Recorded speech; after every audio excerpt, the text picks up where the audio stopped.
Charlene Budd tōku ingoa, the whānau manuirirangi.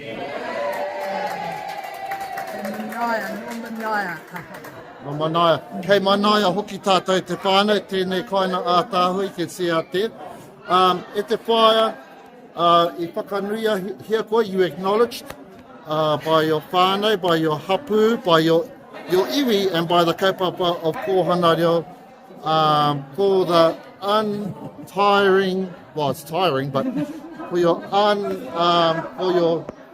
for being steadfast. O tō maia ki te kaupapa. Tell us about your journey. 1982, I had a little boy. Now Kohana started in 1983, and then I had another little boy in 1984. Stacey here was my 7-year-old when I had my little boys, I think. 7 years. So she missed out on kohanga, but my little boys are here, and I've been in kohanga since 1983. Wow, amazing, Stacey. Pēha, how proud are you? Nui takurako. Lots of whakaros welling up I roto I a koe when you think back o nā mahi? Yeah, nui tāna mahi.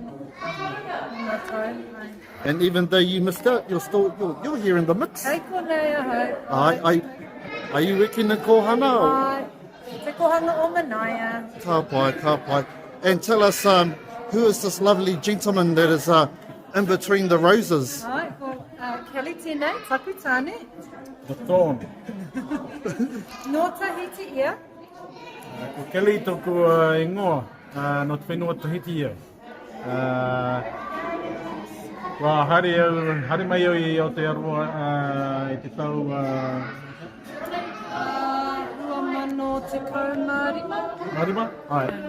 I māwai hari mai mai te whenua Australia. E mana I hoki māwai noho ai tēnei wā. Whenua Tahiti na whenua Wakaama. Ka pai ai, te whenua waka, kia ora. So thank you, tēnā koe mo tēnā.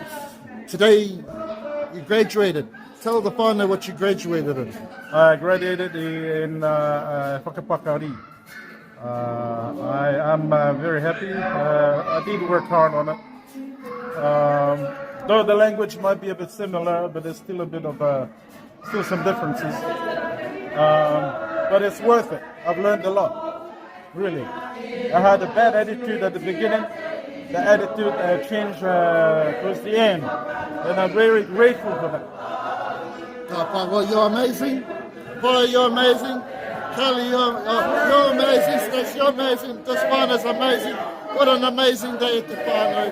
Tēnā koutou, manu.